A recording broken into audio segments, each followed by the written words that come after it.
India AI impact summit में एक बहुत बड़ा स्ट्रेटजिक अलायंस हुआ है। वो हुआ है टाटा ग्रुप और ओपन एआई की तरफ से। मतलब ये दोनों लोग मिल करके इंडिया का पहला large scale artificial intelligence optimize data center बना रहे हैं।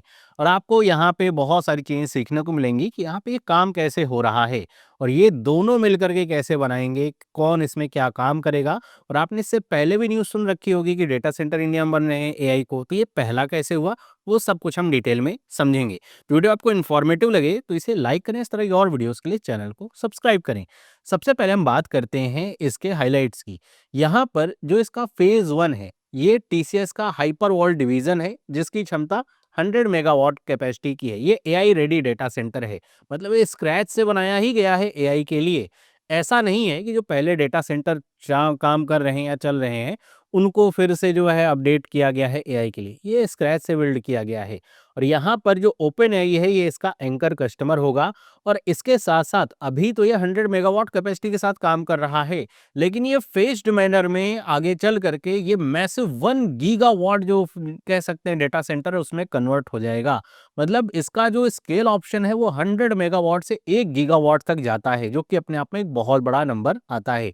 और दूसरी बात कि इस डेटा सेंटर के लिए आपको पता है किसी भी डेटा सेंटर के लिए ना दो सबसे जरूरी चीजें होती हैं। पहली चीज होती है पावर, कि उसे पावर कहाँ से मिले, क्योंकि अगर आप पाएंगे जो नॉर्मल डेटा सेंटर है और एआई डेटा सेंटर है उसमें पावर कई गुना ज़्यादा लगती है एआई वाले में, क्योंकि उसमें जीपीयू का यूज़ होता है।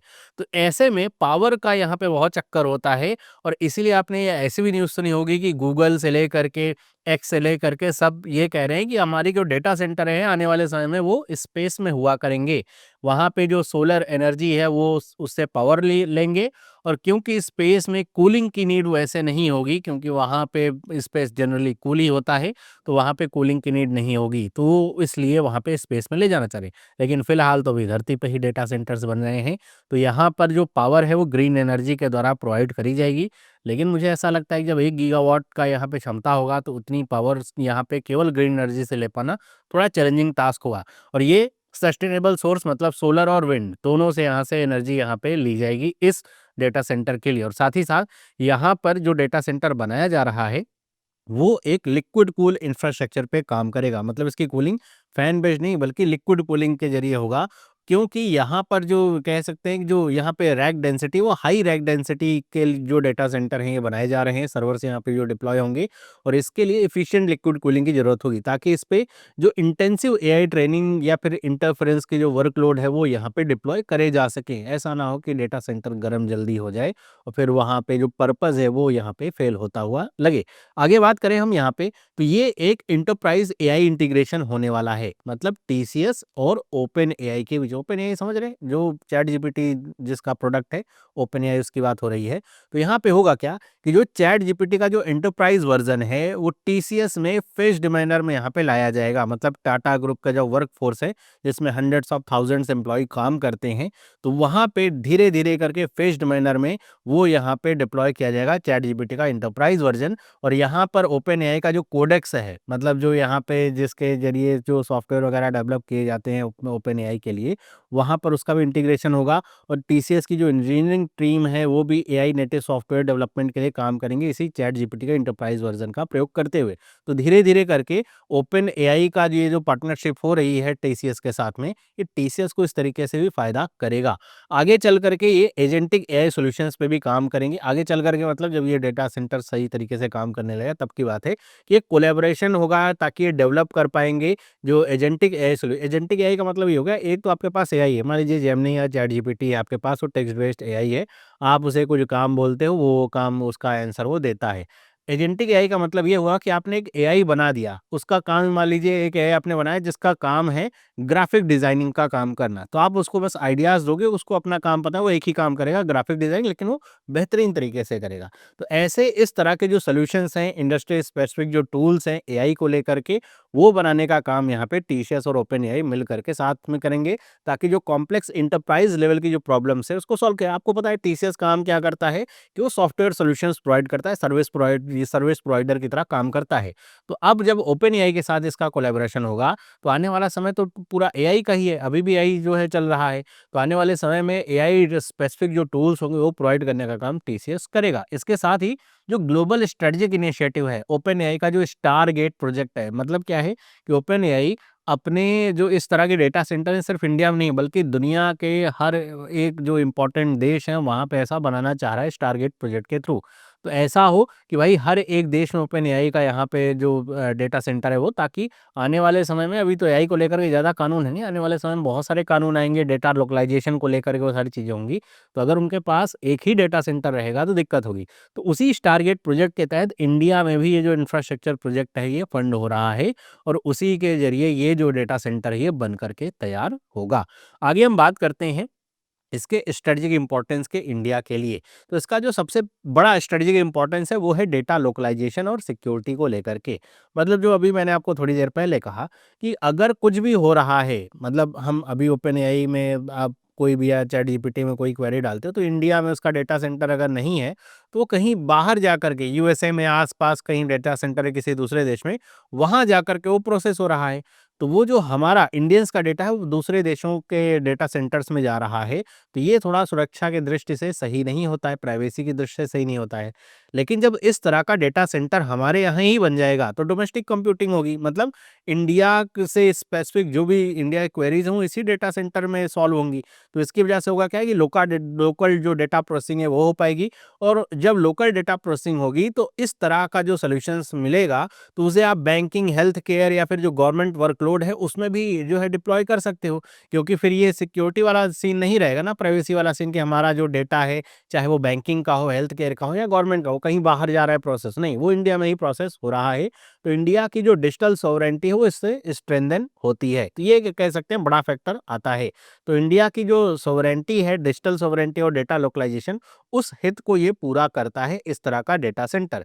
दूसरी बात यहाँ पे ये आती है कि ये इंडिया को as a global AI hub की तरह भी पोजीशन करता है। मतलब आपने देखा हो जैसे इंडिया एआई समिट हुई, इसके पहले भी चाहे वो अमेजॉन हो, चाहे वो गूगल हो, इन सब ने, या फिर माइक्रोसॉफ्ट हो, इन्होंने जो अपने डेटा सेंटर है इंडिया में उसको लेकर के कई सारे पहले ही यहाँ पे वादे कर रखे हैं या फिर अनाउंसमेंट कर रखे हैं। जैसे अमेजॉन ने तो $35 बिलियन का अनाउंसमेंट कर रखा है, ऐसे ही माइक्रोसॉफ्ट ने $19-20 बिलियन के आसपास का अनाउंसमेंट कर रखा है। तो ये तरीके का ये बता रहा है, पूरी दुनिया को एक सिग्नल ये दे रहा है कि India is ready for the AI, कि एआई के लिए इंडिया रेडी है। और यहाँ से सिर्फ ऐसा नहीं है कि केवल इंडिया के जो इतना बड़ा जो हमारे पास डेमोग्राफिक डिविडेंड है, फिर पॉपुलेशन है, वो केवल कस्टमर है। इंडिया अब जो कह सकते हैं सर्विस प्रोवाइडर बनेगा एआई के क्षेत्र में भी, ये सिग्नल जो है जाता है कि जो भी चीज़ें होंगी इंडिया में अब डेवलप होंगी, यहाँ पे प्रोसेस होंगी, यहाँ पे उसके सॉफ्टवेयर सॉल्यूशंस बनेंगे। तो इसकी वजह से जो इंडिया की ग्लोबल पोजीशनिंग स्ट्रांग होगी। दूसरा, यहाँ पे जो ओपन एआई फाउंडेशन है और जो टीसीएस है वो साथ में मिल करके सोशल इम्पैक्ट के तौर पे भी इसको देख रहे हैं। दोनों लोगों ने मिल करके एक कमिटमेंट किया हुआ है कि ये जो पार्टनरशिप है इसके थ्रू ये AI training resources, educational technology tool kits और एनजीओज के साथ मिल करके जो इंडिया के 1 मिलियन जो यूथ हैं या फिर यंग पॉपुलेशन है उनको अप स्किल करेंगे या फिर एआई के माध्यम से उनकी लाइवलीहुड को बढ़ाने का काम करेंगे, जिससे हमारा जो इकोनॉमिक एम्पावरमेंट है वो भी होता है। मतलब ऐसा नहीं डेटा सेंटर लगा रहे, ये सोशल या फिर सामाजिक तौर पे भी काम करेंगे ताकि लोगों को अप स्किल किया जाए एआई के क्षेत्र में। आगे हम बात करते हैं यहाँ पे कि ये जो एक्सपेंशन हो रहा है एआई इकोसिस्टम का इंडिया में, तो इसमें जो इस तरह का इकोसिस्टम बन रहा है तो इसमें ओपन एआई ना अपनी जो प्रेजेंस है वो भी बढ़ा रहा है। अब अगर ओपन एआई डेटा सेंटर बनाएगा, यहाँ पे काम करेगा, तो सिंपल सी बात है कि उसको भी तो कस्टमर चाहिए होंगे ना। तो इसके लिए ओपन एआई ने पहले ही न्यू दिल्ली में अपना एक ऑफिस खोल रखा है, आपको पता होगा। इसके साथ साथ ओपन एआई अब 2 और ऑफिसेस खोल रहा है, एक मुंबई में खोलेगा 2026 में और एक बेंगलोर में खोलेगा 2026 में, जिसके थ्रू ओपन एआई जो डेवलपर्स हैं, स्टार्टअप्स हैं, इनसे कनेक्ट कर पाएगा। जैसे बेंगलोर हो गया या हैदराबाद हो गया, ये सब हब हैं स्टार्टअप्स के, तो वहाँ पे ये कनेक्ट कर पाएगा तो उनको बेहतर सॉल्यूशंस प्रोवाइड कर पाएगा। एंटरप्राइजेज जो काम कर रही हैं, बड़े-बड़े जो शहर हैं, वहाँ पे वो इनके थ्रू जो है इंटीग्रेट कर पाएगा अपने सॉल्यूशंस को, और साथ ही साथ जो इनोवेशन है और कोलैबोरेशन है वो यहाँ पे बेटर तरीके से कर पाएगा। जाएगा। अगर ये यूएसए में रहेगा, मतलब इसका कोई ऑफिस इंडिया में नहीं है, तो इस तरह की चीज़ें होने में ना काफ़ी दुविधा आती है। यहाँ पे जा करके लोगों से मिलना पड़ेगा, समस्याएँ समझनी पड़ेंगी, हर जगह की अपनी समस्या होती है। उसके अनुसार जो टूल्स हैं वो निकालने पड़ेंगे और कैसे ओपन एआई अपने आप को इसमें ट्रांसफ़ॉर्म करेगा, उस वो सारी चीज़ें देखनी पड़ती हैं। तो उसके लिए यहाँ पे 3 ऑफिसेज़, अब पहले तो न्यू दिल्ली में ही 2 और ऑफिसेज़ यहाँ पे खोलने की बात है। आगे बात करें अगर हम यहाँ पे कि इसका इकोनॉमिक या एम्प्लॉयमेंट पे क्या इम्पैक्ट पड़ेगा, तो सबसे बड़ी बात तो ये है कि जो डेटा सेंटर है, जो 1 गीगाबाइट यहाँ पे क्षमता का होने वाला है, ये जो प्रोजेक्ट है इसके लिए जो टीसीएस है उसको टीपीजी से पहले ही एक इन्वेस्टमेंट प्राप्त हो चुकी है $1 बिलियन की। मतलब ये यही बता रहा है कि अभी ये जो डेटा सेंटर है इसको एक स्ट्रॉन्ग बैकिंग मिल रही है और इसकी वजह से जो कॉन्फिडेंस है ये भी बूस्ट हो रहा है। ऐसा नहीं कोई ये नहीं सोच पा रहा कि अरे बनेगा, नहीं बनेगा, काम करेगा कि नहीं करेगा, ये वाली बात नहीं। ये पहले से ही लोग इसमें जो है आ रहे हैं, इन्वेस्टमेंट कर रहे हैं क्योंकि उनको पता है आगे चल कर के हिट होना ही होना है क्योंकि आने वाला जो ज़माना है वो एआई का ही है। वहीं पे अगर हम एम्प्लॉयमेंट की बात करें, तो एक तो डायरेक्ट एम्प्लॉयमेंट होगा इस तरह के डेटा सेंटर का क्योंकि अब डेटा सेंटर बनेगा जब ये, तो इसमें कंस्ट्रक्शन होगा, मेंटेनेंस होगी, ऑपरेशंस इसके होंगे, तो उस सब में जो डायरेक्ट जॉब लगेगी वो तो लगेगी ही। इसके साथ-साथ जो high value tech jobs create होंगे, अब डेटा सेंटर को चलाने के लिए हमें ऐसे प्रोफेशनल्स चाहिए होंगे, फिर वो चाहे एआई लिटरेसी के रूप में हो, डेटा साइंस, क्लाउड आर्किटेक्चर के रूप में और जि जि इस फील्ड से रिलेटेड जितने भी नेटवर्क इंजीनियर्स वगैरह हैं, वो सारे जॉब्स यहाँ पे मिलेंगे। इसके अलावा जो एंसिलरी इंडस्ट्रीज़ हैं, मतलब जो इनडायरेक्ट यहाँ पे जॉब्स क्रिएट होंगे, जैसे रिन्यूएबल एनर्जी, क्योंकि यहाँ पे बिजली जो बनेगी वो रिन्यूएबल एनर्जी से बनेगी, तो उसके लिए भी जो काम होगा तो वहाँ पर भी जॉब क्रिएट होंगी। जो यहाँ पे लिक्विड कूलिंग होगी, तो आपको पता है 1 गीगावाट का जो यहाँ पे सेंटर होगा, तो कितनी वहाँ पे बड़ी लिक्विड कूलिंग की भी व्यवस्था करनी होगी, तो वो इंडस्ट्री बूस्ट होगी। इसके साथ-साथ जो सेमीकंडक्टर टेक्नोलॉजीज़ हैं, वो इंडस्ट्री भी इससे बूस्ट होगी। तो ये आप कह सकते हैं कि एक यहाँ पे डेटा सेंटर लगने से कई तरह के जो जॉब एम्प्लॉयमेंट है वो क्रिएट होते हैं। अब आगे अगर हम बात करें यहाँ पे, जो मैंने आपसे शुरुआत में कहा था कि इसको पहला डेटा सेंटर ऐसा क्यों कहा जा रहा है, तो उसके पीछे के रीज़न्स हम थोड़ा समझ लेते हैं। तो इसका जो एक रीज़न आप ऐसे समझ सकते हैं कि इससे पहले चाहे वो गूगल का हो, अमेज़न का हो या फिर इसको मैं हटा करके माइक्रोसॉफ्ट कर देता हूँ, उसका डेटा सेंटर के अनाउंसमेंट हुए हैं। तो ये सारे के सारे फॉरेन ओन्ड एंड ऑपरेटेड ये डेटा सेंटर्स होने वाले हैं, मतलब होंगे इंडिया की ज़मीन पे, लेकिन भाई ये इसकी ओनिंग कौन कर रहा है? गूगल या फिर अल्फ़ाबेट कह सकते हैं, अमेज़न, माइक्रोसॉफ्ट इसके ओनर होंगे। तो इसकी वजह से होगा क्या कि यहाँ पे डिपेंडेंस होगी, भाई ओनर तो वही है ना, तो एक तरीके से समझ लीजिए ओनरशिप क्या है? विदेशी है। लेकिन ये जो डेटा सेंटर बन रहा है टीसीएस की हेल्प से, इसका ओनर कौन होगा? टाटा होगा, है ना? तो यहाँ पर जो ओनरशिप है वो डोमेस्टिक होने वाली है। इस तरह की अभी डेटा सेंटर इंडिया में नहीं है, जो डोमेस्टिक ओनरशिप के हों। यहाँ पर जो ओपन एआई है वो एक तरीके से उसका एक टेनेंट की तरह काम करेगा या फिर सर्विस प्रोवाइडर होगा कि भाई ये जो डेटा सेंटर होगा, इसकी जो कंप्यूट पावर है, इसको परचेज़ करने वाला यहाँ पे ओपन एआई होगा। इसे बनाएगा कौन? टाटा बनाएगा। तो इसकी वजह से जो डिजिटल सोवरेंटी है या फिर कह सकते हैं कि जो सिक्योरिटी है, वो यहाँ पे एम्पावर होगी। इस तरह का डेटा सेंटर अभी तक नहीं अनाउंस हुआ है। दूसरी बात यहाँ पे ये है कि ये जो ट्रेडिशनल जनरल पर्पस के यहाँ पे जो डेटा सेंटर्स हैं, वो क्या काम करते हैं? जैसे गूगल ने अपना डेटा सेंटर बनाया, अब या फिर माइक्रोसॉफ्ट ने बनाया, तो भाई वो अपने जो एप्लीकेशंस हैं वो डिप्लॉय करेंगे। साथ ही साथ वो जो बाकी जो उनको कस्टमर्स हैं वो भी वहाँ पे फेच करने पड़ेंगे कि जहाँ मतलब बाकी लोगों को भी वो अपना कंप्यूट पावर देंगे कि आप भी हमारे डेटा सेंटर का कंप्यूट पावर यूज़ कर सकते हैं एआई डिप्लॉय करने के लिए। लेकिन ये जो टाटा ओपन एआई का जो यहाँ पे मॉडल है, ये एंकर टेनेंट मॉडल है। मतलब यहाँ पे ये है कि ये जो टीसीएस डेटा सेंटर बना रहा है, ओपन एआई इसका एंकर टेनेंट होने वाला है। मतलब प्रमुख जो टेनेंट होगा वो ओपन एआई होगा और ये पहले दिन से होगा, गारंटीड है। मतलब ये नहीं है कि ये डेटा सेंटर बन गया ओपन एआई का, हमारा मूड बदल गया, ऐसा नहीं है। तो इस वजह से ये डेटा सेंटर को कोई कस्टमर खोजने का या फिर इसको डिप्लॉयमेंट के लिए और बाकी जगह भागने दौड़ने की उतनी ज़रूरत नहीं पड़ेगी।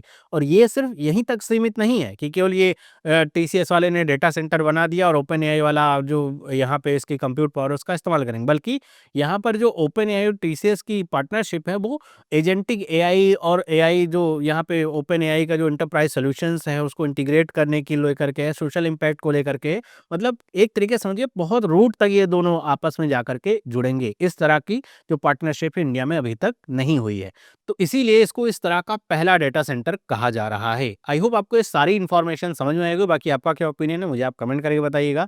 इस तरह की और वीडियोस के लिए चैनल को सब्सक्राइब करिए, वीडियो को लाइक जरूर करिए और आप हमारे चैनल के मेंबर नहीं है तो जरूर मेंबर बन सकते हैं चैनल को सपोर्ट करने के लिए। बाकी आप हमें टेलीग्राम और इंस्टाग्राम पे भी फॉलो कर सकते हैं। मिलते हैं अगली वीडियो में, सभी लोगों को बाय।